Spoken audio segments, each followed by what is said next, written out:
Кокишев Кайрат Кажымканұлы, Қазақстан Республикасы Мемлекеттік қызмет істері агенттігінің Ақмола облысы бойынша департаментінің мемлекеттік қызметтерді көрсету басқармасының бас маманы лауазымын атқарады. Осы лауазымдағы еңбек өтілі 1 жылды, ал мемлекеттік қызметтегі еңбек өтілі 11 жылды құрайды.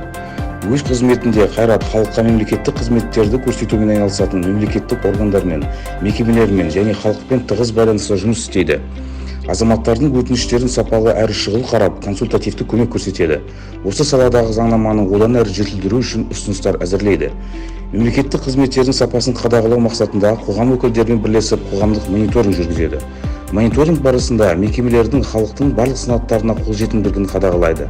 Арнайы пандустардың, шақыру батырмаларының, мүгедектерге арналған автотұрақтардың болуына көз жеткізеді. Жұмыстың тағы бір маңызды бағыттарының бірі азаматтардың толғандырған сұрақтарына жауап беру, ақпараттық түсіндіру жұмыстарын жүргізу. Бұл орайда мемлекеттік органдармен бірлесіп, мемлекеттік қызмет жәрмеңкелерін, семинарлар, конференциялар, басқа да іс-шаралар өткізеді. Өзінің міндеттерін Қайрат тиянақты, сапалы әрі адал орындауға зор көңіл бөледі. Оның ұстанымы сапалы қызмет, басты парыз. Мемлекеттік қызметті халқымның маған артқан сенімі деп білемін.